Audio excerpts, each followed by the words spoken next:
Hello students, welcome to Panchajanya IAS. ನಾನು ನವೀನ್ ಕುಮಾರ್. ಇವತ್ತಿನ the Hindu ಪತ್ರಿಕೆಯ ವಿಶ್ಲೇಷಣೆಗೆ ನಿಮಗೆಲ್ಲರಿಗೂ ಸ್ವಾಗತ. ಒಂದೊಂದಾಗಿ ಎಲ್ಲ ಮುಖ್ಯ ವಿಷಯಗಳನ್ನ ಗಮನಿಸ್ತಾ ಹೋಗೋಣ. ಮೊದಲನೇ ಪೇಜ್ನಲ್ಲಿ Biren quits as Manipur CM after meeting Shah ಅಂತಂದ್ರೆ ನಮ್ಮ ಪರೀಕ್ಷೆಗೆ ಮುಖ್ಯವಾದ ವಿಷಯ ಅಲ್ಲ, ಆದ್ರೂ ಹೆಡ್ಲೈನ್ಸ್ ನೋಡೋದಾದ್ರೆ ಮಣಿಪುರದ ಚೀಫ್ ಮಿನಿಸ್ಟರ್ ಆಗಿರುವಂತಹ ಬೈರನ್ ಸಿಂಗ್ ಅವರು ಏನ್ ಮಾಡಿದ್ದಾರೆ, ರಿಸೈನ್ ಮಾಡಿದ್ದಾರೆ. ಕೇಂದ್ರ ಗೃಹ ಸಚಿವರ ಹತ್ರ ಮಾತನಾಡಿ ಮೀಟಿಂಗ್ ಮುಗಿಸಿದ ಮೇಲೆ ನಮ್ಮ ರಾಜೀನಾಮೆಯನ್ನು ಕೊಟ್ಟಿದ್ದಾರೆ. ಇನ್ನು ಇದಾದ್ಮೇಲೆ 31 ಮಾವೋಯಿಸ್ಟ್ 2 ಜವಾನ್ಸ್ ಕಿಲ್ಡ್ ಇನ್ ಎನ್ಕೌಂಟರ್. ಮುಖ್ಯವಾಗಿ ಇದಾಗಿರೋದು ಬಿಜಾಪುರ ಡಿಸ್ಟ್ರಿಕ್ಟ್ ಅಂದ್ರೆ ಛತ್ತೀಸ್ಗಢದಲ್ಲಿ ಇನ್ನೊಂದು ಬಿಜಾಪುರ ಡಿಸ್ಟ್ರಿಕ್ಟ್ ಇದೆ. ಅಲ್ಲಿ ಆಗಿರುವಂತಹ ಎನ್ಕೌಂಟರ್ ನಲ್ಲಿ 31 ಮಾವೋವಾದಿಗಳು ಹಾಗೂ 2 ಜವಾನ್ಗಳು ಅಂತಂದ್ರೆ ಸೋಲ್ಜರ್ಗಳು ಸಾವನ್ನಪ್ಪಿದ್ದಾರೆ. ಇನ್ನು ಮುಂದಿನ ಪೇಜ್ಗೆ ಹೋಗೋಣ. ಸ್ಥಳೀಯ ಸುದ್ದಿಗಳು ಬೇಕಾಗೋದಿಲ್ಲ. ಮುಂದೆ ಬೇರೆ ಬೇರೆ ಅಡ್ವರ್ಟೈಸ್ಮೆಂಟ್ಗಳಿದೆ, ಬೇರೆ ಬೇರೆ ಪಕ್ಷಗಳು ಏನ್ ಹೇಳಿದ್ರು ಅನ್ನೋದು ಬೇಕಾಗೋದಿಲ್ಲ. ಮುಖ್ಯವಾಗಿ ಎಡಿಟೋರಿಯಲ್ಗೆ ಹೋಗೋದು ಅನ್ಸುತ್ತೆ. ಬೇರೆ ಯಾವ ಸುದ್ದಿಗಳು ಕಾಣಿಸ್ತಾ ಇಲ್ಲ. ಇಲ್ಲೊಂದು ಸುದ್ದಿ ಇದೆ, ಇದನ್ನ ಕರೆಕ್ಟ್ ಆಗಿ ನೋಡ್ಕೊಳ್ಳೋಣ. 14 Tamil Nadu fishermen arrested by Sri Lankan navy. ಏನ್ ಹೇಳ್ತಾ ಇದ್ದಾರೆ ಅಂತಂದ್ರೆ, ಇಲ್ಲಿ ಮುಖ್ಯವಾಗಿ ಭಾರತ ಮತ್ತು ಶ್ರೀಲಂಕಾ ಮಿಡ್ಲ್ ಅಲ್ಲಿ ಪಾಕ್ ಸ್ಟ್ರೇಟ್ ಇದೆ, ಪಾಕ್ ಜಲಸಂಧಿ ಇದೆ. ಅದು ನಿಮ್ಗೆ ಗೊತ್ತು. ಭಾರತದ ಮ್ಯಾಪ್ ಅನ್ನು ನೋಡಿದ್ರೆ ಕೆಳಗಡೆ ಶ್ರೀಲಂಕಾ ಇರುತ್ತೆ, ಇಲ್ಲಿ ಪಾಕ್ ಜಲಸಂಧಿ ಇದೆ. ಆದ್ರೆ ಇಲ್ಲಿ ಭಾರತದ ಮೀನುಗಾರಿಕೆಯನ್ನು ನಡೆಸಬೇಕಾದ್ರೆ ಏನಾಗುತ್ತೆ, ಎಷ್ಟೋ ಸಾರಿ ಈ ಜಲಸಂಧಿಯನ್ನ ಬಿಟ್ಟು ಅಥವಾ ಆ ಒಂದು ಪ್ರದೇಶದಲ್ಲಿ ಅವರಿಗೆ ಅದು ಗೊತ್ತಾಗದೆ ಕೆಲವೊಂದ್ಸರಿ ಶ್ರೀಲಂಕಾದ ಒಂದು ಪ್ರದೇಶದಲ್ಲಿ ಮೀನುಗಾರಿಕೆನ ಮಾಡ್ತಾರೆ. ಅಂತಂದ್ರೆ ಕರೆಕ್ಟ್ ಆಗಿ ಇಲ್ಲಿ ರಿಸ್ಟ್ರಿಕ್ಷನ್ ಎರಡೂ ದೇಶಗಳು ಒಂದೊಂದ್ಸಾರಿ ಕರೆಕ್ಟ್ ಆಗಿ ಹೇಳೋದಿಲ್ಲ. ಹಾಗಾಗಿ ಏನಾಗ್ತಾ ಇದೆ, ಮೀನುಗಾರರಿಗೆ ತೊಂದರೆ ಆಗ್ತಾ ಇದೆ. ಅವರು ಮಾಡುವಂತಹ ಮೀನುಗಾರಿಕೆಯಿಂದಾಗಿ ಶ್ರೀಲಂಕಾದ ನೇವಿಯವರು ಕೆಲವೊಂದ್ಸಾರಿ ಅವರನ್ನ ಅರೆಸ್ಟ್ ಮಾಡಿಬಿಡ್ತಾರೆ. ಇತ್ತೀಚಿನ ದಿನಗಳಲ್ಲಿ ಇದು ಹೆಚ್ಚು ಕಾಣಿಸ್ಕೊಳ್ತಾ ಇದೆ. ಅಂತಂದ್ರೆ ಮೀನುಗಾರರನ್ನ ಅವರು ಅರೆಸ್ಟ್ ಮಾಡ್ತಾ ಇರೋದು. ಇನ್ನೊಂದು ಇದರಲ್ಲಿ ಬರುವಂತಹ ಮುಖ್ಯವಾದ ವಿಷಯ ಏನು ಅಂತಂದ್ರೆ, ಅಂದ್ರೆ ಇಲ್ಲಿ Sri Lankan government should allow us into Katchatheevu 3 days a week. ಈ ಬರುವಂತಹ ಪ್ರದೇಶವನ್ನು ಸರಿಯಾಗಿ ನೆನಪಿಟ್ಕೊಳ್ಳಿ. ಕಚತೀವು ಐಲ್ಯಾಂಡ್ ಅನ್ನ ಇನ್ನೊಂದ್ಸಾರಿ ಮ್ಯಾಪ್ ನಲ್ಲಿ ತೋರಿಸ್ತೇನೆ. ಈ ಹೆಸರನ್ನು ನೆನಪಿಟ್ಕೊಳ್ಳಿ. ಈ ಕಚತೀವು ದ್ವೀಪ ವಿವಾದ ತುಂಬಾ ವರ್ಷಗಳಿಂದ ನಡೀತಾ ಇದೆ. ಯಾಕಂತಂದ್ರೆ ಮೊದಲು ಇದು ಭಾರತದ ಆಳ್ವಿಕೆಯಲ್ಲಿತ್ತು. ಅಂತಂದ್ರೆ ಬ್ರಿಟಿಷ್ ಅವರು ಇದನ್ನ ಮದ್ರಾಸ್ ಪ್ರೆಸಿಡೆನ್ಸಿಗೆ ಸೇರಿಸಿದ್ರು. ತಮಿಳುನಾಡಿನ ಮೀನುಗಾರರು ಇಲ್ಲಿ ಮೀನುಗಾರಿಕೆ ನಡೆಸ್ತಾ ಇದ್ರು. ಆಮೇಲೆ ಭಾರತ ಇದನ್ನ ಶ್ರೀಲಂಕಾಕ್ಕೆ ಬಿಟ್ಟುಕೊಡುತ್ತೆ. ಈಗ ಶ್ರೀಲಂಕಾದ ವಶದಲ್ಲಿದೆ. ಆದ್ರೆ ತಮಿಳುನಾಡು ಏನ್ ಹೇಳುತ್ತೆ, ಅದು ಮುಖ್ಯವಾಗಿ ತಮಿಳಿನ ಮೀನುಗಾರರಿಗೆ ಸಂಬಂಧಿಸಿದ್ದು. ಕೇಂದ್ರ ಸರ್ಕಾರ ತಮಿಳುನಾಡಿನ ಸರ್ಕಾರವನ್ನ ಕೇಳದೆ ಶ್ರೀಲಂಕಾಕ್ಕೆ ಇದನ್ನ ಬಿಟ್ಕೊಟ್ಟಿದೆ. ಹಾಗಾಗಿ ನಾವು ಇದನ್ನು ಒಪ್ಪೋದಿಲ್ಲ ಅಂತ ತಮಿಳುನಾಡು ಹೇಳುತ್ತೆ. ಹಾಗಾಗಿ ಈ ವಿವಾದ ಇನ್ನೂ ಸಹ ಮುಂದುವರಿತಾ ಇದೆ. ಕೊನೆಯಲ್ಲಿ ಮ್ಯಾಪ್ ನಲ್ಲಿ ನಿಮಗೆ ಕಚತೀವನ್ನ ತೋರಿಸ್ತೇನೆ. ಇದಾದ ನಂತರ ಮುಂದಿನ ಪೇಜ್ಗೆ ಹೋಗೋಣ.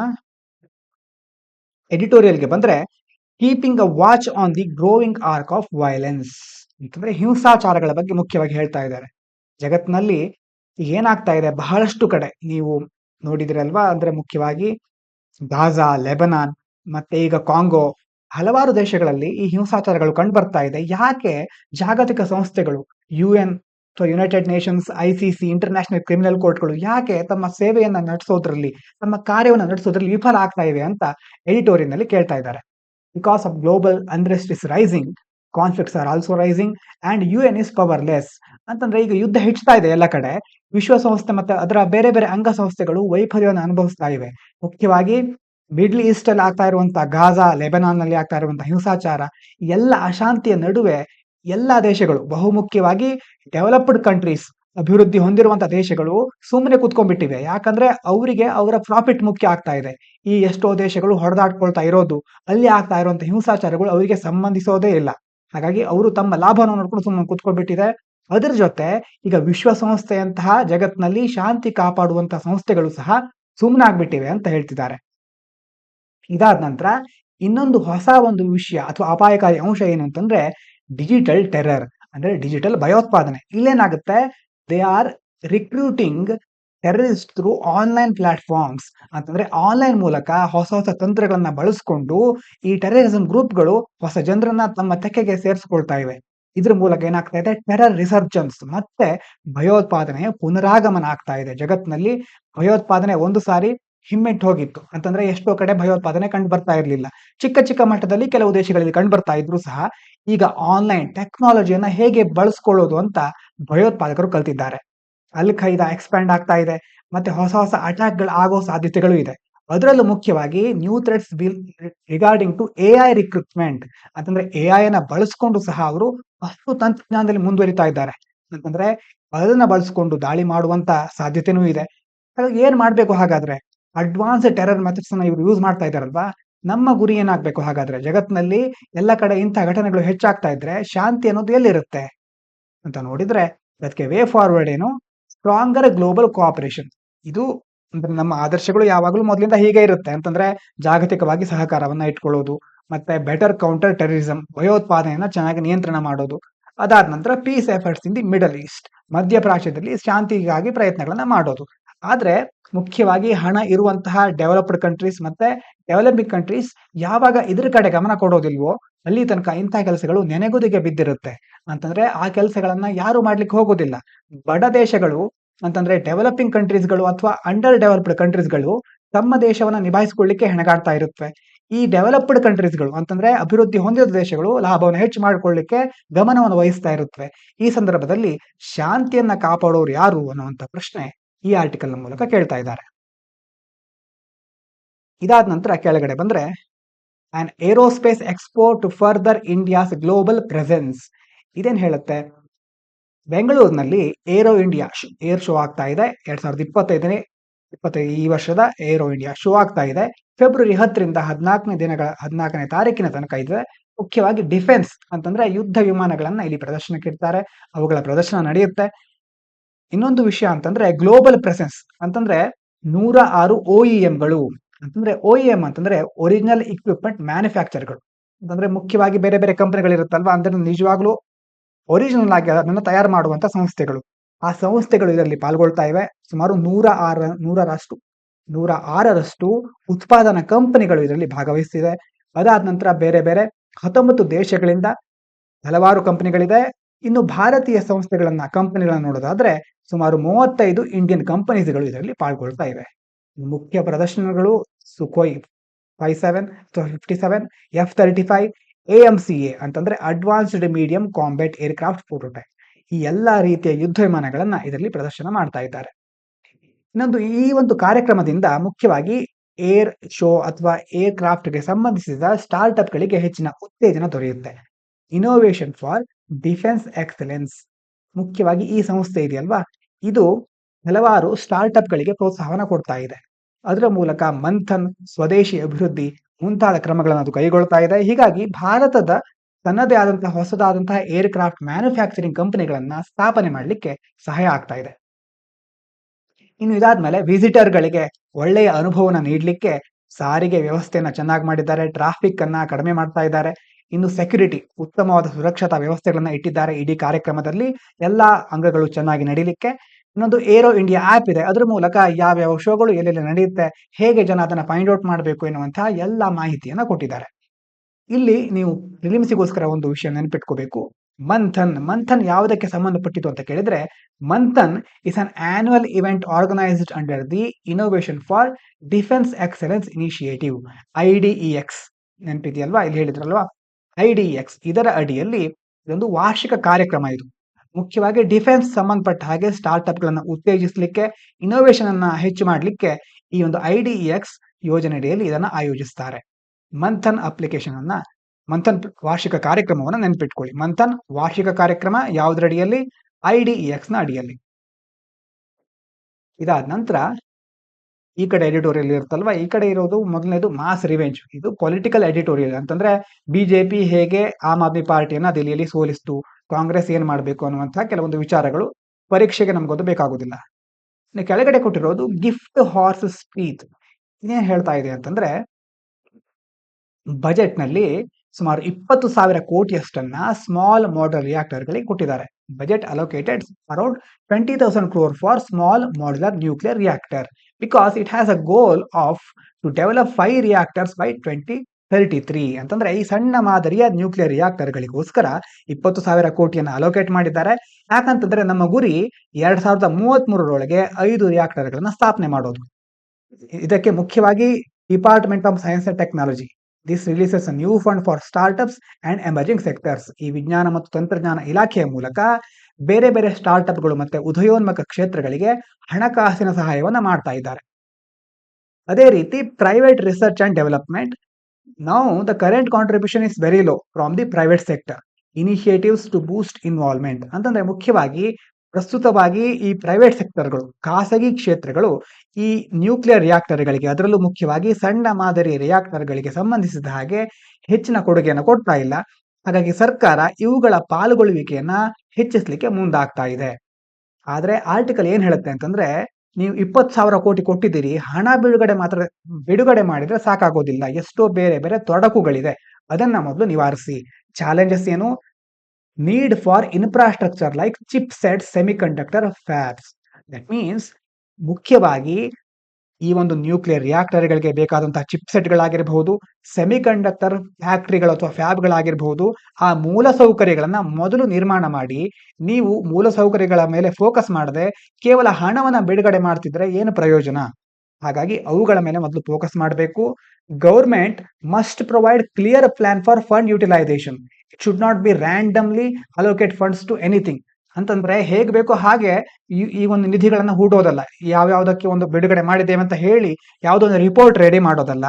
ನಿಧಿಗಳನ್ನ ಹೇಗೆ ಬಳಸಬೇಕು ಅನ್ನೋದ್ರ ಬಗ್ಗೆ ಸ್ಪಷ್ಟವಾದ ಯೋಜನೆ ಇಟ್ಕೋಬೇಕು. ಮುಖ್ಯವಾಗಿ ಸಿಸ್ಟಮಿಕ್ ಇಶ್ಯೂಸ್, ರಚನಾತ್ಮಕವಾಗಿ ಏನೇನು ಸಮಸ್ಯೆಗಳಿವೆ ಅದನ್ನ ಮೊದಲು ಪರಿಹರಿಸಬೇಕು. ಒಂದು ವ್ಯವಸ್ಥೆಯಲ್ಲಿ ಒಂದು ಯೋಜನೆ ಕೈಗೊಂಡಾಗ ಬೇರೆ ಬೇರೆ ಸಮಸ್ಯೆಗಳಿರುತ್ತೆ. ಸಮಸ್ಯೆಗಳನ್ನ ಬಗೆಹರಿಸದೆ ಇನ್ವೆಸ್ಟ್ ಮಾಡ್ತಾ ಕೂತ್ರೆ ಸಮಸ್ಯೆಗಳಿಗೆ ಹೆಚ್ಚು ಇನ್ವೆಸ್ಟ್ ಮಾಡ್ತಾ ಇದ್ದಾಗ ಆಗತ್ತೆ ಹೊರತು ಪರಿಹಾರಗಳು ಸಿಕ್ಕೋದಿಲ್ಲ. ಹಾಗಾಗಿ ಸಮಸ್ಯೆಗಳು ಅವಾಗ ಹೆಚ್ಚಾಗುತ್ತೆ. ಮೊದಲು ಸಮಸ್ಯೆಗಳನ್ನ ಬಗೆಹರಿಸ್ಕೊಳ್ಳಿ ಅಂತ ಈ ಒಂದು ಎಡಿಟೋರಿಯಲ್ ನಲ್ಲಿ ಹೇಳ್ತಾ ಇದ್ದಾರೆ. ಇದಾದ ನಂತರ ಮುಂದಿನ ಪೇಜಿಗೆ ಹೋಗೋಣ. ಇಲ್ಲಿ ಎಡಿಟೋರಿಯಲ್ ಇರುವಂತದ್ದು India's opportunity at the AI action summit. ಮುಖ್ಯವಾಗಿ ನಿನ್ನೆ ನಾವು ನೋಡಿದ್ವಿ ಒಂದ್ಸಾರಿ, ಭಾರತ ಫ್ರಾನ್ಸ್, ಮೋದಿ ಅವರು ಮೀಟ್ ಆಗ್ತಾ ಇದ್ದಾರೆ ಫ್ರಾನ್ಸ್ ನಲ್ಲಿ ಅಲ್ಲಿನ ನಾಯಕರನ್ನ. ಹಾಗಾಗಿ ಅಲ್ಲಿ ಒಂದು ಎಐ ಸಮಾವೇಶ ನಡೀತಾ ಇದೆ. ಆ ಸಮಾವೇಶದಲ್ಲಿ ಭಾರತಕ್ಕೆ ಸಹ ಅಧ್ಯಕ್ಷತೆಯನ್ನು ಕೊಡಲಾಗಿದೆ. India is now co-chairing AI summit in Paris. It focuses on global south's AI perspective. ಮುಖ್ಯವಾಗಿ ಇದು ಯಾವುದ್ರ ಮೇಲೆ ಗಮನ ನೀಡುತ್ತೆ ಅಂತಂದ್ರೆ ಗ್ಲೋಬಲ್ ಸೌತ್. ಏನ್ ಬರುತ್ತೆ ಗ್ಲೋಬಲ್ ಸೌತ್ ಅಂದ್ರೆ? ಒಂದ್ಸಾರಿ ಹೇಳಿದ್ವಿ ಅಲ್ವಾ ಹಿಂದೆ. ಅಂದ್ರೆ ಗ್ಲೋಬಲ್ ಸೌತ್ ಅಂದ್ರೆ ಅಭಿವೃದ್ಧಿ ಹೊಂದಿದ ಅಂತಂದ್ರೆ ಹೊಂದುತ್ತಾ ಇರುವಂತಹ, ಮತ್ತೆ ಕೆಲವು ಹೊಂದಿಲ್ಲದ ದೇಶಗಳು, ಮತ್ತೆ ಹೊಂದುತ್ತಿರುವ ದೇಶಗಳು ಎಲ್ಲವೂ ಸೇರ್ಕೊಂಡು, ಕಂಪ್ಲೀಟ್ ಆಗಿ ಹೊಂದಿರೋದಿಲ್ಲ, ಹೊಂದುತ್ತಾ ಇರುವಂತಹ ದೇಶಗಳು. ಕೆಲವೊಂದ್ ಸಾರಿ ಈಗ ಅಭಿವೃದ್ಧಿ ಹೊಂದುತ್ತಿರುವ ಡೆವಲಪಿಂಗ್ ಮತ್ತೆ ಅಂಡರ್ ಡೆವಲಪ್ಡ್ ಈ ಕಂಟ್ರಿಗಳು ಇದರಲ್ಲಿ ಮುಖ್ಯವಾಗಿರುತ್ತೆ. ಹೊಂದಿದ ದೇಶಗಳು ಬಹಳಷ್ಟು ಇರೋದಿಲ್ಲ, ಅದರ ಬದಲು ಹೊಂದುತ್ತಿರುವ ಮತ್ತೆ ಹೊಂದಿಲ್ಲದ ದೇಶಗಳಿಗೆ ಸಂಬಂಧಿಸಿದ ಹಾಗೆ ಆ ಒಂದು ಅಭಿವೃದ್ಧಿ ಕ್ರಮಗಳನ್ನ ಕೈಗೊಳ್ಳಿಕ್ಕೆ ಈ ಈಗಾಗಲೇ ಹೊಂದಿರುವಂತಹ ದೇಶಗಳು ಕೆಲವೊಂದು ಪ್ರಯತ್ನಗಳನ್ನ ಮಾಡ್ತಾ ಇರುತ್ತೆ. ಎಲ್ಲವೂ ಸಹ ಹೊಂದುತ್ತಿರುವ ಮತ್ತೆ ಹೊಂದಿಲ್ಲದ ದೇಶಗಳು ಈ ಗ್ಲೋಬಲ್ ಸೌತ್ ನ ಅಂಡರ್ ಅಲ್ಲಿ ಬರುತ್ತೆ. ಇವುಗಳಿಗೆ ಸಂಬಂಧಿಸಿದ ಹಾಗೆ ಒಟ್ಟಾರೆಯಾಗಿ ಏನ್ ಮಾಡ್ಬೇಕು ಹಾಗಾದ್ರೆ? ಎಐ ಸಂಬಂಧಪಟ್ಟಿದ್ದು ಹೇಗಿರ್ಬೇಕು ನಮ್ಮ ದೃಷ್ಟಿಕೋನ? ಎಲ್ಲ ದೇಶಗಳು ಹೇಗೆ ಎಐ ನ ಅಡಾಪ್ಟ್ ಮಾಡ್ಕೋಬೇಕು, ಅವುಗಳಿಗೆ ಮುಂದೆ ಎದುರಾಗುವಂತಹ ಸಮಸ್ಯೆಗಳು ಏನೇನಿರಬಹುದು ಅನ್ನೋದ್ರ ಮೇಲೆ ಈ ಒಂದು ಕಾನ್ಫರೆನ್ಸ್ ನಲ್ಲಿ, ಈ ಒಂದು ಎಐ ಸಮಿಟ್ ನಲ್ಲಿ ಫೋಕಸ್ ಮಾಡ್ತಾರೆ. ಮುಖ್ಯವಾಗಿ equitable AI access, advocates for fair distribution of AI resources and open source model. ಅಂತಂದ್ರೆ ಎಲ್ಲರಿಗೂ, ಎಲ್ಲಾ ದೇಶಗಳಿಗೂ ಸಮಾನವಾಗಿ ಎಐ ನ ಉಪಯೋಗ ದೊರೆಯಬೇಕು, ಅದರ ಸೌಲಭ್ಯಗಳು ಸಿಗಬೇಕು, ಸಂಪನ್ಮೂಲಗಳನ್ನ ಸಮಾನವಾಗಿ ಹಂಚ್ಕೋಬೇಕು. ಮತ್ತೆ ಓಪನ್ ಸೋರ್ಸ್ ಮಾದರಿಗಳು ಅಂತಂದ್ರೆ ಡೀಪ್ ಸಿಕ್ ಅನ್ನ ಕೇಳಿರ್ತೀರಿ. ಡೀಪ್ ಸಿಕ್ ಅನ್ನೋದು ಓಪನ್ ಸೋರ್ಸ್ ಮಾಡೆಲ್. ಅಂತಂದ್ರೆ ಅದರ ಕೋಡ್ ಅನ್ನ ನೀವು ಆನ್ಲೈನ್ ಅಲ್ಲಿ ನೀವು ಪಡ್ಕೋಬಹುದು. ಯಾವುದೇ ಒಂದು ಲಿಮಿಟೇಷನ್ ಇರೋದಿಲ್ಲ ಅಲ್ಲಿ. ನೀವು ಅದನ್ನ ಆ ಕೋಡ್ ಅನ್ನ ಇಟ್ಕೊಂಡು ನಿಮ್ಮದೇ ಆದಂತಹ ಒಂದು ಮಾಡೆಲ್ ಅನ್ನ ಡೆವಲಪ್ ಮಾಡಬಹುದು. ನಿಮ್ಮ ಹತ್ರ ಅಷ್ಟು GPUಗಳು ಮತ್ತೆ ಕೆಪಾಸಿಟಿ ಅಂತಂದ್ರೆ ಕಂಪ್ಯೂಟರ್ ಕೆಪಾಸಿಟಿ ಇರಬೇಕಾಗತ್ತೆ. ಹಾಗಾಗಿ ಅಂತಹ ಒಂದು ಓಪನ್ ಸೋರ್ಸ್ ಮಾದರಿಗಳ ಕುರಿತು ಇಲ್ಲಿ ಮಾತುಕತೆನ ನಡೆಸ್ತಾರೆ. ಇದಾದ ನಂತರ ಗ್ಲೋಬಲ್ ಸೌತ್ ಯೂಸ್ ಕೇಸಸ್, ಮುಖ್ಯವಾಗಿ ಈ ಗ್ಲೋಬಲ್ ಸೌತ್ ನೇಷನ್ಗಳಿಗೆ ಸಂಬಂಧಪಟ್ಟ ಹಾಗೆ prioritises AI application for local needs like health and agriculture. ಬೇರೆ ಬೇರೆ ಅಭಿವೃದ್ಧಿ ಹೊಂದುತ್ತಾ ಇರುವಂತಹ ದೇಶಗಳಿದೆಯಲ್ವಾ, ಈ ದೇಶಗಳಲ್ಲಿ ಆರೋಗ್ಯ ಮತ್ತು ಕೃಷಿ ಮುಂತಾದ ಸ್ಥಳೀಯ ಅಗತ್ಯಗಳಿಗೆ ಹೇಗೆ ಎಐನ ಬಳಕೆ ಮಾಡಬಹುದು ಅನ್ನೋದ್ರ ಬಗ್ಗೆ ಹೆಚ್ಚಿನ ಆದ್ಯತೆ ಕೊಟ್ಟು ಮಾತುಕತೆನ ನಡೆಸ್ತಾರೆ. ಇನ್ನು ಎಐ ರಿಸ್ಕ್, ಎಐ ಇಂದ ಪ್ರಯೋಜನಗಳು ಇರೋ ರೀತಿನೇ ತುಂಬಾ ರಿಸ್ಕ್ಗಳು ಸಹ ಇದೆ. ಆ ರಿಸ್ಕ್ ಅನ್ನ ಹೇಗೆ ಕಡಿಮೆ ಮಾಡೋದು? Highlight the unique challenges for global south, calls for contextual risk assessment. ಅಂತಂದ್ರೆ ಇದೇನ್ ಮಾಡುತ್ತೆ, ಬೇರೆ ಬೇರೆ ಸವಾಲುಗಳು ಏನೇನು ಬರಬಹುದು, ಅವುಗಳನ್ನ ಹೇಗೆ ನಾವು ತಡಿಬೇಕು, ಮತ್ತೆ ಸಂದರ್ಭಕ್ಕೆ ತಕ್ಕ ಹಾಗೆ ಹೇಗೆ ಅದನ್ನ ಮೌಲ್ಯಮಾಪನ ಮಾಡಬೇಕು, ಮೌಲ್ಯಮಾಪನ ಮಾಡಿ ಆದ್ಮೇಲೆ ಹೇಗೆ ಅದನ್ನ ಮುಂದಿನ ದಿನಗಳಲ್ಲಿ ಬಾರದಂತೆ ಅದನ್ನ ತಡಿಬೇಕು ಅನ್ನೋದ್ರ ಬಗ್ಗೆ ಬಹಳ ದೊಡ್ಡ ಮಟ್ಟದಲ್ಲಿ ಮಾತುಕತೆ ನಡೆಯುತ್ತೆ. ಹಾಗಾಗಿ ಫ್ರಾನ್ಸ್ ನಲ್ಲಿ ನಡೀತಾ ಇದೆ. ಎಲ್ಲಿ ನಡೀದೆ ಅಂತ ನೋಡ್ಕೊಳ್ಳಿ. ಪ್ಯಾರಿಸ್ ನಲ್ಲಿ ಗ್ಲೋಬಲ್ AI ಸಮಿಟ್ ಭಾರತ ಸಹ ಅಧ್ಯಕ್ಷತೆಯನ್ನು ವಹಿಸಿದೆ. ಇದಾದ್ಮೇಲೆ ಕೆಳಗಡೆ ಡೇಟಾ ಕೊಟ್ಟಿದ್ದಾರೆ. China contributes substantially to US biggest import. ಮುಖ್ಯವಾಗಿ ಎಕ್ಸಾಮಿಗೆ ನಮಗೆ ಈ ಪಾಯಿಂಟಿನ ಅವಶ್ಯಕತೆ ಇರೋದಿಲ್ಲ. ಅಂತಂದ್ರೆ US ನಲ್ಲಿ ಇಂಪೋರ್ಟ್ ಆಗ್ತಾ ಇರುತ್ತಲ್ವಾ, ಅದರಲ್ಲಿ ಹೆಚ್ಚು ಪಾಲು ಬರೋದು ಚೀನಾದಿಂದ. ಟ್ರಂಪ್ ಅವರು ಬಂದು ಹಿಂದಿನ ವಾರ ಬಹಳ ದೊಡ್ಡ ಟ್ಯಾರಿಫ್ಗಳನ್ನು ಹಾಕ್ತಾ ಇದ್ರು, ನಿಮಗೆ ನೆನಪಿರಬಹುದು. ಇದಾದ ನಂತರ plan to amend nuclear liability law may enthuse American and French firms. ಮುಖ್ಯವಾಗಿ ಇಲ್ಲಿ 2 ಲಾಗಳಿತ್ತು ಮೊದಲು, ಅದನ್ನ ಈಗ ಅಮೆಂಡ್ ಮಾಡಲಿಕ್ಕೆ ಭಾರತ ಸರ್ಕಾರ ಹೊರಡ್ತಾ ಇದೆ.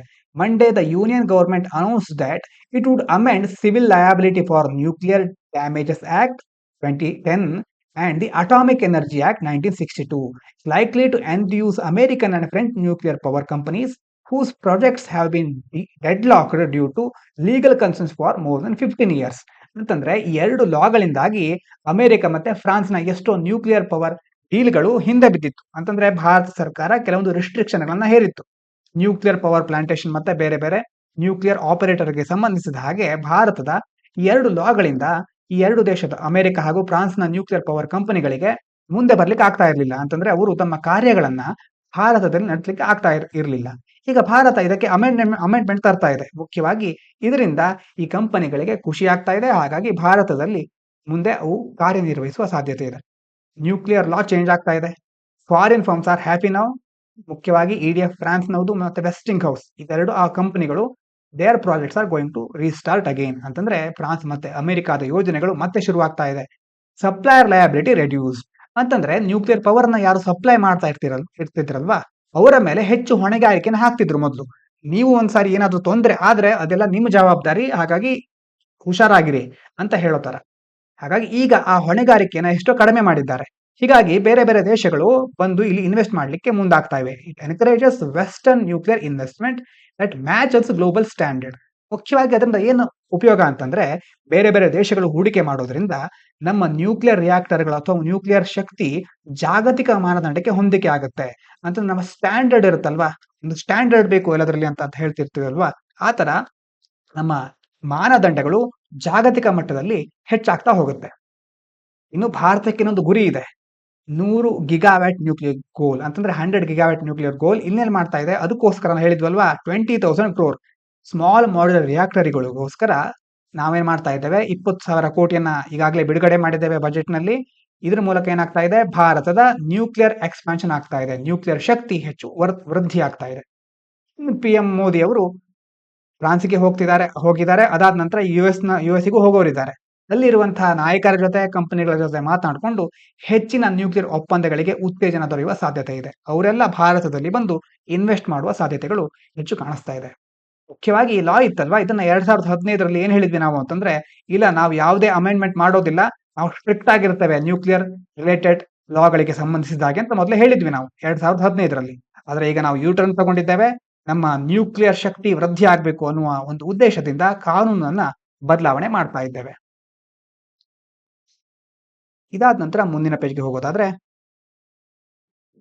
ಕೆಳಗಡೆ ಇನ್ನೊಂದು ಸುದ್ದಿ ಇದೆ, ಇದನ್ನು ನೋಡ್ಬಿಡೋಣ. In poll bound Meghalaya rat hole coal mining hopes ride on article 371. Rat hole coal mining ಬಗ್ಗೆ ನಾವು ಡಿಸೆಂಬರ್ ನಲ್ಲಿ ಒಂದ್ಸರಿ ಚರ್ಚೆ ಮಾಡಿದ್ವಿ. ಅದನ್ನ ಕೇಳದೆ ಇರೋರಿಗೆ ಮತ್ತೊಂದ್ಸರಿ ಹೇಳೋದಾದ್ರೆ, ಏನ್ ಮಾಡ್ತಾರೆ ಅಂತಂದ್ರೆ, ಈಗ ಕಲ್ಲಿದ್ದಲಿನ ಗಣಿ ಗೊತ್ತು ನಿಮ್ಗೆ. ರ್ಯಾಟ್ ಹೋಲ್ ಮೈನಿಂಗ್ ಅಲ್ಲಿ ದೊಡ್ಡ ಗಣಿ ತೆಗೆಯೋ ಬದಲು ಚಿಕ್ಕ ಚಿಕ್ಕ ಬಿಲಗಳನ್ನ, ಸುರಂಗಗಳನ್ನ ತೆಗೆಯೋದ್ರ ಮೂಲಕ ಮೈನಿಂಗ್ ಮಾಡ್ತಾರೆ. ಅಂತಂದ್ರೆ ಇಲ್ಲಿ ಹೇಗಿರುತ್ತೆ ಅಂತಂದ್ರೆ, ಇಲ್ಲಿ ನೋಡಿ ಕಾಣ್ತಾ ಇದೆಯಲ್ವಾ, ಗಣಿಗಾರಿಕೆ ಅಂತ ದೊಡ್ಡ ಪ್ರದೇಶ ಇರೋದಿಲ್ಲ, ಚಿಕ್ಕ ಚಿಕ್ಕ ಸುರಂಗಗಳು. ಈ ಸುರಂಗದ ಮೂಲಕ ಕಲ್ಲಿದ್ದಲನ್ನ ಎಕ್ಸ್ಟ್ರಾಕ್ಟ್ ಮಾಡೋದು. ಆದ್ರೆ ಇವರು ಬಳಸ್ಕೊಳ್ಳೋದು ಮುಖ್ಯವಾಗಿ ಬಡವರನ್ನ ಮತ್ತೆ ಮಕ್ಕಳನ್ನ ಬಳಸ್ಕೊಂಡು ಇಂತಹ ಕೆಲಸಗಳನ್ನ ಮಾಡಿಸ್ತಾ ಇರ್ತಾರೆ ಎಷ್ಟೋ ರಾಜ್ಯಗಳಲ್ಲಿ. ಒಂದ್ಸಾರಿ ನ್ಯಾಷನಲ್ ಗ್ರೀನ್ ಟ್ರಿಬ್ಯುನಲ್ ಇದನ್ನ ಬ್ಯಾನ್ ಮಾಡಿದೆ.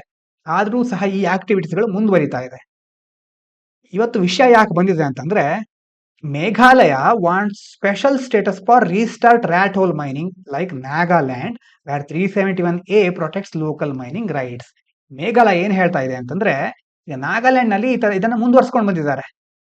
ರ್ಯಾಟ್ ಹೋಲ್ ಮೈನಿಂಗ್ ಅನ್ನ ಬ್ಯಾನ್ ಮಾಡಿದ್ದಾರೆ ಅಂತ ಇಡೀ ದೇಶದಲ್ಲಿ ಹೇಳಿದ್ರು ಮೊದಲು ನ್ಯಾಷನಲ್ ಗ್ರೀನ್ ಟ್ರಿಬ್ಯುನಲ್ ಅವರು.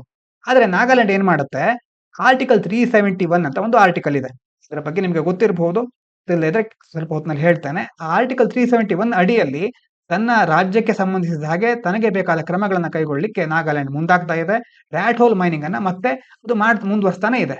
ಇದನ್ನ ನೋಡಿಕೊಂಡು ಈಗ ಮೇಘಾಲಯಕ್ಕೆ ಇನ್ನಷ್ಟು ಉತ್ಸಾಹ ಬಂದು ನನಗೂ ಸಹ ಅಂತ ಒಂದು ಅವಕಾಶ ಬೇಕು, ಹಾಗಾಗಿ ನಾನು ಸಹ ರ್ಯಾಟ್ ಹೋಲ್ ಮೈನಿಂಗ್ ಅನ್ನ ಮುಂದುವರಿಸ್ತಾನೆ ಇರ್ತೇನೆ, ಹಾಗಾಗಿ ಅದನ್ನ ಮತ್ತೆ ನನಗೆ ಕೊಡಿ ಅಂತ ಮೇಘಾಲಯ ಸ್ಪೆಷಲ್ ಸ್ಟೇಟಸ್ ಅನ್ನ ಬಯಸ್ತಾ ಇದೆ. ರ್ಯಾಟ್ ಹೋಲ್ ಮೈನಿಂಗ್ ಅಂತಂದ್ರೆ ಏನು? ನ್ಯಾರೋ ಟನಲ್ಸ್ ಡಗ್ ಟು ಎಕ್ಸ್ಟ್ರಾಕ್ಟ್ ಕೋಲ್, ಚಿಕ್ಕ ಚಿಕ್ಕ ಸುರಂಗಗಳನ್ನ ಬಿಲದ ರೀತಿಯಲ್ಲಿ ತೆಗೆಯೋದು.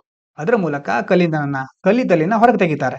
ಯಾಕೆ ಇದು ಬ್ಯಾನ್ ಮಾಡಿದ್ರು ಅಂತಂದ್ರೆ causes land and water pollution and lack safety, ಸುರಕ್ಷತೆನೇ ಇರೋದಿಲ್ಲ, ತುಂಬಾ ಅಪಾಯಕಾರಿ ಇದು, ಇದರಿಂದ ಭೂಮಿಗೆ ಮತ್ತು ನೀರಿಗೆ ತುಂಬಾ ಹಾನಿ ಆಗುತ್ತೆ, ಪೊಲ್ಯೂಷನ್ ಆಗುತ್ತೆ. ಹಾಗಾಗಿ 2014ರಲ್ಲಿ ಇದನ್ನ ನಿಷೇಧ ಮಾಡಿದ್ರು.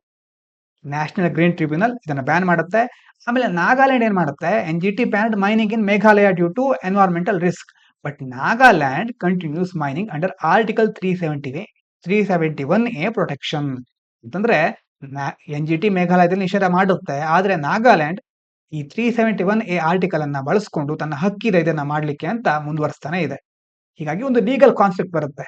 6th schedule gives tribal councils mining control. ಅಂತಂದ್ರೆ 6ನೇ ಒಂದು ಪರಿಶಿಷ್ಟದ ಪ್ರಕಾರ ಈ ಬೇರೆ ಬೇರೆ ಟ್ರೈಬಲ್ ಕೌನ್ಸಿಲ್ ಇರುತ್ತಲ್ವಾ, ಅದು ಈ ನಾವು ನಿಮ್ಗೆ ಯಾವ್ಯಾವ ಸ್ಟೇಟ್ಸ್ ಗಳು ಅಂತ ಗೊತ್ತಿರಬಹುದು, ಅದನ್ನ ಕಮೆಂಟ್ ಮಾಡಿ. ಅಂತಂದ್ರೆ 6th ಶೆಡ್ಯೂಲ್ ನಲ್ಲಿ ಯಾವ ಸ್ಟೇಟ್ಸ್ ಬರುತ್ತೆ ಅಂತ.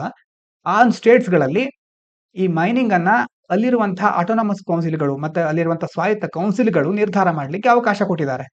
ಆದ್ರೆ ಕೆಲವು ರಾಜ್ಯಗಳು ಏನಾಗುತ್ತೆ, ರಾಜ್ಯ ಕಾನೂನುಗಳು ಮೇಲುಗೈ ತೆಗೆದುಕೊಳ್ಳುತ್ತೆ, ಸ್ಥಳೀಯ ಹಕ್ಕುಗಳಿಗೆ ಅವಕಾಶ ಸಿಗೋದಿಲ್ಲ.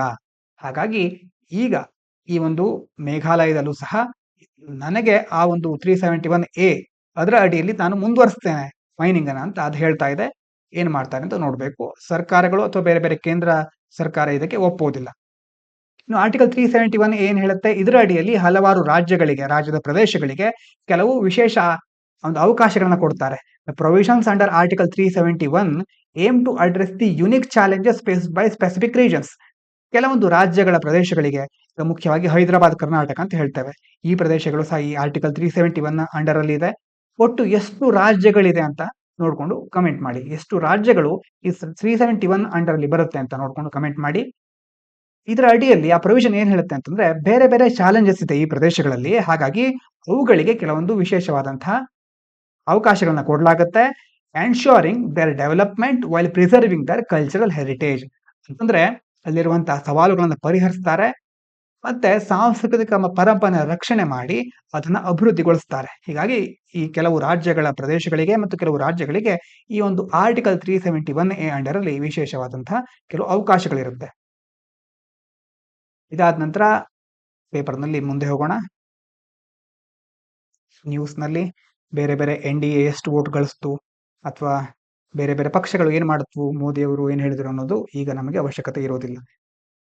US ಏರ್ಕ್ರಾಫ್ಟ್ ಪ್ರದರ್ಶನ ಆಗ್ತಾ ಇದೆ, ಅದೊಂದು ಬಹಳ ಜನರನ್ನ ಸೆಳೆಯಬಹುದು ಅಂತ ಹೇಳ್ತಿದ್ದಾರೆ. ಅದಾದ ನಂತರ ಸ್ಪೋರ್ಟ್ಸ್ ವರ್ಲ್ಡ್ ಅಲ್ಲಿ ಏನಾಗ್ತಾ ಇದೆ? ಮೋದಿಯವರು ಫ್ರಾನ್ಸಿಗೆ ಹೋಗಿದ್ದಾರೆ. ಇನ್ನು ಟ್ರಂಪ್ ಅವರು ಏನ್ ಮಾಡ್ತಾ ಇದ್ದಾರೆ? ಗಾಜಾ ಪ್ಲಾನ್ ಅಂತಂದ್ರೆ ನಾನು ಹೇಳಿದ್ದು ಅಲ್ವಾ, ಗಾಜಾದಲ್ಲಿ ಇರುವಂತಹ ಜನರನ್ನ ಮತ್ತೆ ಬೇರೆ ಕಡೆ ಶಿಫ್ಟ್ ಮಾಡ್ಲಿಕ್ಕೆ ನೋಡ್ತಾ ಇದ್ದಾರೆ. ಅದಕ್ಕೆ ಇಸ್ರೇಲ್ ಸಹ ಕೈ ಜೋಡಿಸ್ತಾ ಇದೆ. ನಾವು ಅದನ್ನ ನೋಡ್ಕೋತೇವೆ, ಆ ಟ್ರಂಪ್ ಅವರ ಪ್ಲಾನ್ ನಾವು ಮಾಡ್ಕೊಡ್ತೇವೆ ಅಂತ ಇಸ್ರೇಲ್ ಹೇಳ್ತಾ ಇದೆ. ಆದ್ರೆ ಎಷ್ಟೋ ದೇಶಗಳು ಇದಕ್ಕೆ ವಿರೋಧನ ವ್ಯಕ್ತಪಡಿಸ್ತಾ ಇವೆ. ಆ ದೇಶದ ಜನರಿಗೆ ಹೇಗಿರ್ಬೇಕು ಹಾಗೆ ಇಡ್ಲಿಕ್ಕೆ ಅವಕಾಶ ಕೊಡಿ ಅಂತ ಬಹಳ ಬೇರೆ ಬೇರೆ ಅಭಿಪ್ರಾಯಗಳು ಬರ್ತಾ ಇದೆ. ಸ್ಪೋರ್ಟ್ಸ್ಗೆ ಸಂಬಂಧಪಟ್ಟ ಹಾಗೆ ಭಾರತದ ಮ್ಯಾಚ್ ನಡೀತಾ ಇದೆ. ಪರೀಕ್ಷೆಗೆ ಸಂಬಂಧಪಟ್ಟ ಹಾಗೆ ನಾವು ನೋಡೋದಿಲ್ಲ ಅದನ್ನು. ಇದಾದ ನಂತರ ಮುಂದಿನ ಸ್ಪೋರ್ಟ್ಸೇ ಮುಂದುವರಿತಾ ಇದೆ. ಸೈನ್ಸ್ಗೆ ಸಂಬಂಧಪಟ್ಟ ಹಾಗೆ ಒಂದು ಆರ್ಟಿಕಲ್ ಇದೆ. Will the baby be a boy or a girl? SRY gene claims to have the answer. ಒಂದು SRY ಜೀನ್ ನ ಬಗ್ಗೆ ಇಲ್ಲಿ ಹೇಳ್ತಾ ಇದ್ದಾರೆ.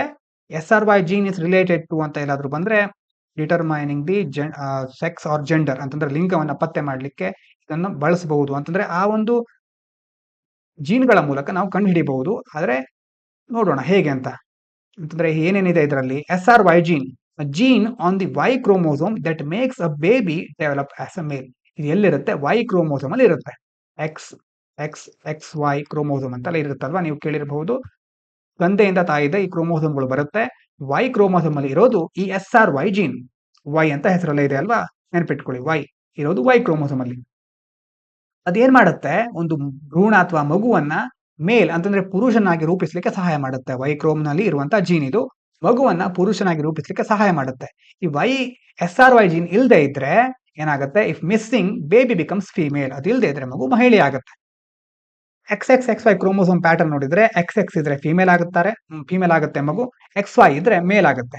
Father sperm decides the baby sex ಅಂತಂದ್ರೆ ಒಂದು ಮಗುವಿನ ಲಿಂಗ ನಿರ್ಧಾರ ಆಗೋದು ತಂದೆಯ ವೀರ್ಯಾಣುವಿನಿಂದ. ವೀರ್ಯಾಣುವಿನಲ್ಲಿ ಯಾವ ಕ್ರೋಮೋಸೋಮ್ ಇರುತ್ತೆ XY ಇದ್ರೆ ಅದು ಏನಾಗುತ್ತೆ, SRY ಜೀನ್ ಅದು ಹೊಂದ್ಕೊಂಡಿದ್ರೆ ಅದು ಮೇಲ್ ಆಗಿ ಡೆವಲಪ್ ಆಗುತ್ತೆ, ಮಿಸ್ ಆದ್ರೆ ಫೀಮೇಲ್ ಆಗುತ್ತೆ. ಕೆಲವೊಂದು ಸಾರಿ ಏನಾಗ್ಬಿಡುತ್ತೆ, SRY ಇನ್ XX ಅಂತಂದ್ರೆ ನೋಡಿದ್ವಲ್ವಾ ಫೀಮೇಲ್ ಅಲ್ಲಿ ಇರೋದು, ಆ ಫೀಮೇಲ್ ಅಲ್ಲೂ ಸಹ SRY ಇರುತ್ತೆ, ಆದ್ರೆ ಅದು ಮೇಲ್ ಆಗಿ ಡೆವಲಪ್ ಆಗೋದಿಲ್ಲ. Sometimes the SRY gene moves to the X chromosome, Xಗೂ ಹೋಗ್ಬಿಡುತ್ತೆ, making an XX person develop male traits. ಅವಾಗ ಏನಾಗುತ್ತೆ, XX ಕ್ರೋಮೋಸೋಮ್ ಸಹ ಮೇಲ್ ಟ್ರೇಡ್ಸ್ ಹೊಂದಲಿಕ್ಕೆ ಸಾಧ್ಯ ಆಗುತ್ತೆ. ಅಂತಂದ್ರೆ SRY ಜೀನ್ ನಲ್ಲಿ X ಕ್ರೋಮೋಸೋಮ್ ಹೊಂದಬಹುದು, ಅದನ್ನ ಕೆಲವೊಂದ್ಸರಿ ಆ ತರ ಒಂದು ಸಂದರ್ಭಗಳು ಬರುತ್ತೆ. ಇದರಿಂದ XX ಹೊಂದಿದ್ರೂ ಸಹ ಪುರುಷರ ಲಕ್ಷಣಗಳು ಅದರಲ್ಲಿ ಕಾಣಿಸಬಹುದು. XX ಇದ್ರೂ ಸಹ ಪುರುಷನ ಲಕ್ಷಣಗಳು ಕಾಣಿಸಬಹುದು. ಇನ್ನು ಮೆಡಿಕಲ್ ಫೈಂಡಿಂಗ್ಸ್ ನೋಡೋದಾದ್ರೆ, some rare XX females had SRY gene but stayed female. ಅಂತಂದ್ರೆ ಇದರ ಅರ್ಥ ಏನಾಗ್ತಾ ಇದೆ ಅಂತಂದ್ರೆ, ಇದರ ಕಂಪ್ಲೀಟ್ ಆಗಿ ಇನ್ನು ಸ್ಟಡಿ ಮಾಡ್ತಾ ಇದ್ದಾರೆ. ಕೆಲವೊಂದು ಈ ತರ ಸಾಧ್ಯತೆನೂ ಇದೆ, ಈ ತರ ಸಾಧ್ಯತೆನೂ ಇರುತ್ತೆ. XX ಇದ್ದಾಗ ಎರಡು ಸಾಧ್ಯತೆನೂ ಇರುತ್ತೆ. ಕೆಲವೊಂದು XX ಫೀಮೇಲ್ಸ್ ಏನ್ ಹೇಳ್ತಾ ಇದ್ದಾರೆ, SRY ಜೀನ್ ಇದ್ರೂ ಸಹ ಫೀಮೇಲ್ ಆಗಿ ಉಳಿದಿದ್ದಾರೆ. Scientist worry this could cause health issues later. ಕೆಲವರು XX ಜೀನ್ ಇದ್ರೂ ಸಹ ಮಹಿಳೆಯಾಗಿ ಇರೋದ್ರಿಂದ, SRY ಜೀನ್ ಇದ್ರೂ ಸಹ ಮಹಿಳೆಯಾಗಿ ಇರೋದ್ರಿಂದ ಮುಂದಿನ ದಿನಗಳಲ್ಲಿ ಅವರಿಗೆ ಆರೋಗ್ಯ ಸಮಸ್ಯೆಗಳು ಬರಬಹುದು ಎನ್ನುವಂತ ಆತಂಕ ಇದೆ. ನಾವು ಇಲ್ಲಿ ನೆನಪಿಟ್ಕೊಳ್ಬೇಕಾಗಿರೋದೇನು, SRY gene is mainly related to ಯಾವುದಕ್ಕೆ, baby development as a male ಅಂತಂದ್ರೆ ಮುಖ್ಯವಾಗಿ ಮಗುವನ್ನ ಪುರುಷನಾಗಿ ರೂಪಿಸಲಿಕ್ಕೆ ಸಹಾಯ ಮಾಡುತ್ತೆ. ಇಷ್ಟು ಪಾಯಿಂಟ್ ನೆನಪಿಟ್ಕೊಳ್ಳಿ. ಬೇರೆ ಬೇರೆ ಅಧ್ಯಯನಗಳು ಆಗ್ತಾ ಇರ್ಲಿ, ಆದ ಹಾಗೆ ಅದನ್ನ ನಾವು ಸ್ಟಡಿ ಮಾಡೋಣ. ಈಗ ನಾ ಹೇಳಿದ್ನಲ್ವಾ ಕಚತೀವು ಐಲ್ಯಾಂಡ್ ಎಲ್ಲಿ ಬಂತು ಅಂತ, ಅದನ್ನ ನೋಡ್ಕೊಳ್ಳಿ. ಸ್ಟಾರ್ಟಿಂಗ್ ಅಲ್ಲಿ ನೋಡಿದ್ವಲ್ವಾ, ಶ್ರೀಲಂಕಾ ಭಾರತದ ನಡುವೆ ಕೆಲವೊಂದು ವಿವಾದಗಳಾಗ್ತಾ ಇರುತ್ತೆ. ಇಲ್ಲಿ ಪಾಕ್ ಸ್ಟೇಟ್ ಇದೆ, ಕಚತೀವು ಬರೋದು ಇಲ್ಲಿ. ಇಲ್ಲಿ ಈ ತಮಿಳುನಾಡಿನ ಮೀನುಗಾರರು ಮೀನುಗಾರಿಕೆನ ಮಾಡ್ತಾರೆ. ಆದ್ರೆ ಇದು ಶ್ರೀಲಂಕಾದ ಆಳ್ವಿಕೆ ಅಂಡರ್ಲಿ ಬರುತ್ತೆ. ಅವರು ಒಂದ್ ವೇಳೆ ಮೀನುಗಾರಿಕೆ ನಡೆಸಿದ್ರು ಸಹ ಏನಾಗುತ್ತೆ, ಶ್ರೀಲಂಕಾ ಅವರನ್ನ ಅರೆಸ್ಟ್ ಮಾಡುತ್ತೆ ಎಷ್ಟೋ ಸಾರಿ. ಹಾಗಾಗಿ ಅವ್ರೇನ್ ಹೇಳ್ತಾ ಇದ್ದಾರೆ, ವಾರದಲ್ಲಿ 3 ದಿವಸ ಆದ್ರೂ ನಮ್ಗೆ ಅವಕಾಶ ಕೊಡಿ ಇಲ್ಲಿ ಮೀನುಗಾರಿಕೆ ನಡೆಸಲಿಕ್ಕೆ ಅಂತ ಹೇಳ್ತಾ ಇರ್ತಾರೆ. ಕಚತೀವು ಡಿಸ್ಪ್ಯೂಟ್ ಅಂತ ತುಂಬಾ ವರ್ಷಗಳಿಂದ, ಹಲವಾರು ವರ್ಷಗಳಿಂದ ನಡೀತಾನೆ ಬಂದಿದೆ. ಇದಕ್ಕೆ ಸರಿಯಾದ ಪರಿಹಾರ ಇನ್ನೂ ಸಿಕ್ಕಿಲ್ಲ. ಮುಖ್ಯವಾಗಿ ತಮಿಳುನಾಡು ಇದು ಭಾರತಕ್ಕೆ ಅಥವಾ ತಮಿಳುನಾಡಿಗೆ ಸೇರ್ಬೇಕಾಗಿದ್ದು, ಕೇಂದ್ರ ಸರ್ಕಾರ ನಮ್ಮನ್ನ ಕೇಳದೆ ಏನ್ ಮಾಡ್ಬಿಟ್ಟಿದೆ, ಅದನ್ನ ಶ್ರೀಲಂಕಾಕ್ಕೆ ಕೊಟ್ಬಿಟ್ಟಿದೆ ಅಂತ ತಮಿಳುನಾಡು ಆರೋಪ ಮಾಡ್ತಾನೆ ಇರುತ್ತೆ. ಇದಾದ ನಂತರ ಪೇಪರ್ ಅಲ್ಲಿ ನಾವು ಎಲ್ಲ ವಿಷಯಗಳನ್ನ ಗಮನಿಸಿದ್ದೇವೆ. ಟೆಕ್ಸ್ಟ್ ಕಂಟೆಕ್ಸ್ಟ್ ಅಲ್ಲಿ ಬಜೆಟ್ ನ ಬಗ್ಗೆ ಇನ್ನೊಂದು ಮತ್ತೆ ಕೊಡ್ತಾನೆ ಇದ್ದಾರೆ. ನಾವು ಅದನ್ನ ಮುಖ್ಯವಾದ ಅಂಶಗಳನ್ನ ಮೊದಲೇ ಡಿಸ್ಕಸ್ ಮಾಡಿದ್ದೇವೆ. ಇಲ್ಲಿರುವಂತಹ ವಿಷಯಗಳು ಯಾವುದು ಮುಖ್ಯವಾಗಿ ಬೇಕಾಗೋದಿಲ್ಲ. ಇದಾದ ನಂತರ ನಿನ್ನೆ ರೇರ್ ಡಿಸೀಸ್ ಬಗ್ಗೆ ಹೇಳ್ಬೇಕಾದ್ರೆ ಎಕ್ಸಾಂಪಲ್ ಕೇಳಿದ್ರು. ಹಾಗಾಗಿ ಮುಖ್ಯವಾಗಿ ರೇರ್ ಡಿಸೀಸ್ ಅಂತಂದ್ರೆ ಏನು, ಅಪರೂಪದ ಕಾಯಿಲೆಗಳು. ಬಹಳ ದೇಶಗಳಲ್ಲಿ ಇದಕ್ಕೆ ಒಂದು ಔಷಧಿಗಳು ಸಿಗೋದು ಕಡಿಮೆ, ಸಿಕ್ಕಿದ್ರು ಸಹ ರೇಟ್ ಅಂತಂದ್ರೆ ಅದರ ವ್ಯಾಲ್ಯೂ ತುಂಬಾ ಹೆಚ್ಚಿರುತ್ತೆ. ಬಡವರಿಗೆ ಎಷ್ಟೋ ಜನರಿಗೆ ಇದನ್ನು ಅಫೋರ್ಡ್ ಮಾಡ್ಲಿಕ್ಕೆ ಆಗೋದಿಲ್ಲ. ಉದಾಹರಣೆಗೆ Parkinson disease it's a condition that affect the movement causing symptoms like slow movements, muscle stiffness and speech changes. Parkinson disease ಅಂತ ಒಂದು ಡಿಸೀಸ್ ಇದೆ. ಇದರಿಂದ ಮೂವ್ಮೆಂಟ್ ಅಲ್ಲಿ ಮತ್ತೆ ಮಸಲ್ಗಳಿಗೆ ಸಂಬಂಧಿಸಿದ ಕೆಲವೊಂದು ತೊಂದರೆಗಳಾಗುತ್ತೆ. ಸ್ಪೀಚ್ ಅಂತಂದ್ರೆ ಮಾತನಾಡ್ಲಿಕ್ಕೂ ಸರಿಯಾಗಿ ಎಷ್ಟೋ ಸಾರಿ ಇದು ಅವಕಾಶ ಮಾಡಿಕೊಡೋದಿಲ್ಲ. ನ್ಯೂರಲ್ ಕನೆಕ್ಷನ್ ಮೇಲೆ ಅಥವಾ ಬ್ರೈನ್ ಮೇಲೆ ಇದು ಸ್ವಲ್ಪ ಎಫೆಕ್ಟ್ ಮಾಡುತ್ತೆ. ಇನ್ನು benign brain tumour, cystic fibrosis, muscular dystrophies ಮುಂತಾದವುಗಳು ಈ ಒಂದು ರೇರ್ ಡಿಸೀಸ್ ಗಳಿಗೆ ಎಕ್ಸಾಂಪಲ್. ಇವತ್ತಿನ ವಾಕ್ಯಾಬುಲರಿ ನೋಡೋದಾದ್ರೆ ಮೊದಲು ಪ್ಯಾರಾಗ್ರಾಫ್ ಅನ್ನ ನೋಡ್ತೀವಲ್ವಾ. The lawyer tried to negate the accusations made against his client. Negate ಅಂತಂದ್ರೆ ಡಿನೈ ಮಾಡೋದು, ರಿಜೆಕ್ಟ್ ಮಾಡೋದು, ನಿರಾಕರಿಸೋದು. ಲಾಯರ್ ಏನ್ ಮಾಡಿದ್ರು, ತನ್ನ ಕ್ಲೈಂಟ್ ವಿರುದ್ಧ ಬೇರೆ ಬೇರೆ ಆರೋಪಗಳಿತ್ತಲ್ವಾ ಅದನ್ನ ನೆಗೇಟ್ ಮಾಡ್ಲಿಕ್ಕೆ, ನಿರಾಕರಿಸಲಿಕ್ಕೆ ಪ್ರಯತ್ನ ಮಾಡ್ತಾ ಇದ್ರು. Arguing that the evidence was insufficient. ಈಗಿರುವಂತಹ ಸಾಕ್ಷಿ ಸಾಕಾಗೋದಿಲ್ಲ ಅಂತ ಅವ್ರು ಹೇಳ್ತಿದ್ದಾರೆ. Witness was called to depose. Depose ಅಂತಂದ್ರೆ ಏನು, ಟೆಸ್ಟಿಫೈ, ಗಿವ್ ಅ ಸ್ಟೇಟ್ಮೆಂಟ್ ಅಥವಾ ಸಾಕ್ಷಿ ಹೇಳೋದು. ವಿಟ್ನೆಸ್ ಅನ್ನ ಸಾಕ್ಷಿ ಹೇಳಲಿಕ್ಕೆ ಕರೆದರು. Providing crucial testimony that could change the outcome of the trial. ಅಂದ್ರೆ ಯಾವುದೋ ಒಂದು ಬಹು ಮುಖ್ಯವಾದ ಅಂಶಗಳನ್ನ ಹೇಳಲಿಕ್ಕಿದ್ದಾರೆ, ಇದರಿಂದ ಬರುವಂತಹ ತೀರ್ಪಿನಲ್ಲಿ ಬದಲಾವಣೆ ಆಗಬಹುದು ಅಂತ ನಿರೀಕ್ಷೆ ಮಾಡ್ತಾ ಇದ್ರು. However judge decided to quash the case due to lack of proof. ಆದ್ರೆ ಜಡ್ಜ್ ಏನ್ ಮಾಡಿದ್ರು, ಕೇಸನ್ನ ಕ್ವಾಶ್ ಮಾಡಿದ್ರು. ಕ್ವಾಶ್ ಅಂತಂದ್ರೆ ಕ್ಯಾನ್ಸಲ್, ಓವರ್ಟರ್ನ್, ರದ್ದು ಮಾಡಿದ್ರು. ಯಾಕಂದ್ರೆ ಸರಿಯಾದ ಪ್ರೂಫೇ ಇರಲಿಲ್ಲ. Watching the courtroom drama unfold, ಈ ಕೋರ್ಟ್ ರೂಮ್ ನಲ್ಲಿ ಆಗ್ತಾ ಇರುವಂತಹ ಈ ಡ್ರಾಮಾವನ್ನ ನೋಡಿ retired lawyer had a wistful look. Wistful ಅಂತಂದ್ರೆ ನಾಸ್ಟಾಲ್ಜಿಕ್ ಅಥವಾ ಲಾಂಗಿಂಗ್, ಅಂದ್ರೆ ಖುಷಿಯಿಂದ ಒಲವು ತುಂಬಿದ ಅಂತಂದ್ರೆ ನಾಸ್ಟಾಲ್ಜಿಕ್ ಅಂತ ಹೇಳ್ತೀವಲ್ವಾ. ಓಹೋ, ಒಂದು ಕಾಲದಲ್ಲಿ ಹೀಗೆಲ್ಲ ಆಗ್ತಾ ಇತ್ತು, ನಾನು ಮಾಡ್ತಾ ಇದ್ದೆ ಈ ತರ ವಾದಗಳನ್ನ ಅಂತ ರಿಟೈರ್ಡ್ ಲಾಯರ್ಗಳು ವಿಸ್ಟ್ಫುಲ್ ಆಗಿ ನೋಡ್ತಾ ಇದ್ರು. Reminiscing about his past legal battles, ಅಂತಂದ್ರೆ ಹಳೆ ಕಾಲದಲ್ಲಿ ತಾನು ನಡೆಸಿದಂತಹ ವಾದ ವಿವಾದಗಳನ್ನ ನೆನಪು ಮಾಡ್ಕೊಳ್ತಾ ಇದ್ರು.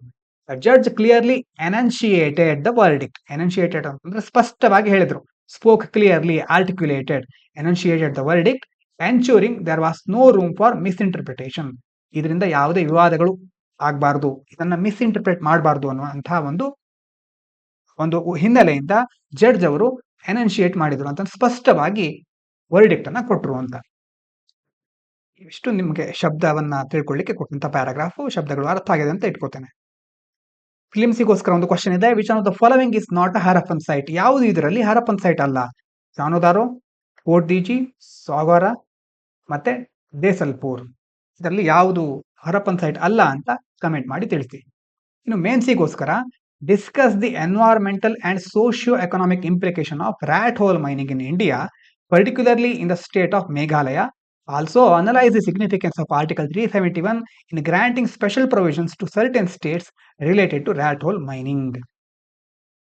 ಕ್ವಶನ್ ಅರ್ಥ ಆಗಿದೆ ಅಂತ ಇಟ್ಕೋತೇನೆ. ರ್ಯಾಟ್ ಹೋಲ್ ಮೈನಿಂಗ್, ಅದರಿಂದ ಏನೇನು ತೊಂದರೆ ಆಗ್ತಾ ಇದೆ ಸೋಶಿಯೋ ಮತ್ತು ಎಕನಾಮಿಕ್ ಆಗಿ, ಎನ್ವೈರನ್ಮೆಂಟಲ್ ಆಗಿ, ಅದನ್ನ ಡಿಸ್ಕಸ್ ಮಾಡಿ. ಮೇಘಾಲಯ ಏನ್ ಹೇಳ್ತಾ ಇದೆ ಈಗ, ಆರ್ಟಿಕಲ್ 370 ಏನ್ ಹೇಳುತ್ತೆ ಇದ್ರ ಬಗ್ಗೆ, ಈ ಎಲ್ಲ ಅಂಶಗಳನ್ನ ಇಟ್ಕೊಂಡು ಆನ್ಸರ್ ರೈಟಿಂಗ್ ಅನ್ನ ಪ್ರಯತ್ನ ಮಾಡಿ. ನೀವು ಕಂಪ್ಲೀಟ್ ಆಗಿ ಆನ್ಸರ್ ಬರಲಿಕ್ಕೆ ಆಗದೆ ಇದ್ರು ಅಂತಂದ್ರೆ ಟ್ರೈ ಮಾಡಿ, ಏನೇನು ಪಾಯಿಂಟ್ ನೆನಪಿಗೆ ಬರುತ್ತೋ ಅದನ್ನ ಬರೆದು ಪ್ರಾಕ್ಟೀಸ್ ಮಾಡಿ. ಇದಾದ ನಂತರ ಹಳೆಯ ಇಂಟರ್ವ್ಯೂ ಟ್ರಾನ್ಸ್ಕ್ರಿಪ್ಟ್ ಅನ್ನ ಸ್ಟಡಿ ಮಾಡ್ತಾ ಇರಬೇಕಾದ್ರೆ ಅಲ್ಲಿ ಹಲವಾರು ಪ್ರಶ್ನೆಗಳು ಕಾಣಿಸ್ತಾ ಇತ್ತು. ಪ್ರತಿದಿನ ಒಂದು ಪ್ರಶ್ನೆನ ನಿಮಗೆ ಹೇಳೋದ್ರಿಂದ ನೀವು ಥಿಂಕ್ ಮಾಡಬಹುದು ಅಂತ ನನಗನ್ನಿಸ್ತು. ಅಂತಂದ್ರೆ ಒಂದು ಪ್ರಶ್ನೆನ ಲಾಸ್ಟ್ಗೆ ಕೊಟ್ಟಿರ್ತೇನೆ, ಇದರ ಬಗ್ಗೆ ಜಸ್ಟ್ ಥಿಂಕ್ ಮಾಡಿ. ಅಂತಂದ್ರೆ ಇದೆಲ್ಲ ಇಂಟರ್ವ್ಯೂದಲ್ಲಿ ಬೇರೆ ಬೇರೆ ಆಸ್ಪಿರೆಂಟ್ಸ್ ಗಳಿಗೆ ಕೇಳಿದ ಪ್ರಶ್ನೆಗಳು. ಟ್ರಾನ್ಸ್ಕ್ರಿಪ್ಟ್ ಅನ್ನ ಸ್ಟಡಿ ಮಾಡಿ ಇಲ್ಲಿ ಒಂದು ಪ್ರಶ್ನೆನ ಕೊಟ್ಟಿರ್ತೇನೆ. ಹಾಗಾಗಿ ನಿಮ್ಗೆ ಪ್ರಿಲಿಮ್ಸಿಗೂ ಒಂದು ಕ್ವಶನ್ ಬರುತ್ತೆ, ಹಾಗಾಗತ್ತೆ. ಮೇನ್ಸಿಗೆ ಒಂದು ಕ್ವಶನ್ ಅನ್ನ ನೀವು ಟ್ರೈ ಮಾಡಬಹುದು. ಇನ್ನು ರಾತ್ರಿ ಹೇಗೂ ಟೈಮ್ ಇದ್ದಾಗ ಒಂದು ವಾಕಿಂಗ್ ಮಾಡ್ತಾನೋ ಈ ಒಂದು ಪ್ರಶ್ನೆನ ಥಿಂಕ್ ಮಾಡೋದ್ರಿಂದ ನೀವು ಯಾವ ತರ ಇದಕ್ಕೆ ಉತ್ತರ ಕೊಡಬಹುದು ಅನ್ನೋದನ್ನ ಯೋಚನೆ ಮಾಡ್ಕೊಂಡಿರಿ. ನೀವು ಕಮೆಂಟ್ ಮಾಡಬಹುದು. ಕಮೆಂಟ್ ಮಾಡಬೇಕಾದ್ರೆ ಬೇರೆಯವರ ಕಮೆಂಟ್ ನ ಸಹ ಗೌರವಿಸಿ. ಹಾಗಾಗಿ ನಿಮ್ಮ ಕಮೆಂಟ್ ಅನ್ನ ಮಾತ್ರ ನೀವು ಮಾಡಿದ್ರೆ ಸಾಕು, ಬೇರೆಯವರ ಕಮೆಂಟ್ಗೆ ರಿಪ್ಲೈ ಮಾಡೋ ಅವಶ್ಯಕತೆ ಇರೋದಿಲ್ಲ. ಒಂದು ವೇಳೆ ನಿಮ್ಗೆ ಅನಿಸಿಕೆನ ಹೇಳಬೇಕು ಅನ್ಸಿದ್ರೆ ಕಮೆಂಟ್ ಮೂಲಕ ತಿಳಿಸಿ. ಇದು ಯಾಕಂತಂದ್ರೆ ಥಿಂಕ್ ಸೆಕ್ಷನ್ ಇರೋದು ಇಂಟರ್ವ್ಯೂದಲ್ಲಿ ನಿಮಗೆ ಹೆಲ್ಪ್ ಆಗ್ಲಿ ಅಂತ. ಇವತ್ತಿನ ಪ್ರಶ್ನೆ ನೋಡಿ, should bureaucrats be allowed to express political opinions publicly? ಬೇರೆ ಬೇರೆ ಅಧಿಕಾರಿಗಳು ತಮ್ಮ ರಾಜಕೀಯ ಅನಿಸಿಕೆಗಳನ್ನ ಪಬ್ಲಿಕ್ ಅಲ್ಲಿ ಹೇಳೋದು ಒಳ್ಳೆಯದಾ, ಅದನ್ನ ಅವರಿಗೆ ಅಲೋ ಮಾಡ್ಬೇಕಾ ಅಂತಂದ್ರೆ ಎರಡು ರೀತಿ, ಪಾಸಿಟಿವ್ ನೆಗೆಟಿವ್ ಏನೇನಾಗಬಹುದು. ಇದರಿಂದ ಯಾವುದೋ ರಾಜಕಾರಣಿ ತಪ್ಪು ಮಾಡ್ತಾ ಇರ್ತಾನೆ, ಆವಾಗ ಅದನ್ನ ಪಬ್ಲಿಕ್ ಅಲ್ಲಿ ಹೇಳೋದ್ರಿಂದ ಜನರಿಗೆ ಒಳ್ಳೇದಾಗತ್ತಲ್ವಾ? ಅಥವಾ ಯಾವುದೋ ರಾಜಕಾರಣಿ ವಿರುದ್ಧ ಇವರಿಗೆ ಏನೋ ಒಂದು ಒಳಗಡೆ ದ್ವೇಷ ಇರುತ್ತೆ, ಇದನ್ನ ಪಬ್ಲಿಕ್ ಅಲ್ಲಿ ಹೇಳಿ ಆ ಒಳ್ಳೆ ರಾಜಕಾರಣಿಯ ಇಮೇಜ್ ಅನ್ನ ಇವರು ಹಾಳು ಮಾಡಬಹುದಲ್ವಾ? ಹಾಗಾಗಿ ಈ ಕ್ವಶನ್ ಅನ್ನ ಇಂಟರ್ವ್ಯೂದಲ್ಲಿ ಕೇಳಿದ್ರೆ ನೀವು ಯಾವ ರೀತಿ ಉತ್ತರ ಕೊಡ್ತೀರಾ ಅನ್ನೋದ್ರ ಬಗ್ಗೆ ಥಿಂಕ್ ಮಾಡಿ. Should bureaucrats be allowed to express political opinions publicly? ನೀವು ಕಮೆಂಟ್ ಮಾಡಿದ್ರು ಆಗುತ್ತೆ, ಥಿಂಕ್ ಮಾಡಿದ್ರು ಆಗುತ್ತೆ, ಥಿಂಕ್ ಮಾಡೋದನ್ನ ಮಾತ್ರ ಮರಿಬೇಡಿ. ಹಾಗಾಗಿ ಇವಿಷ್ಟು ಇವತ್ತಿನ ಮುಖ್ಯ ವಿಚಾರಗಳು. ಇಷ್ಟು ಹೊತ್ತಿನ ತನಕ ಕೇಳಿದ ಎಲ್ಲರಿಗೂ ಧನ್ಯವಾದಗಳು. ಇದು ಪಾಂಚಜನ್ಯ IAS.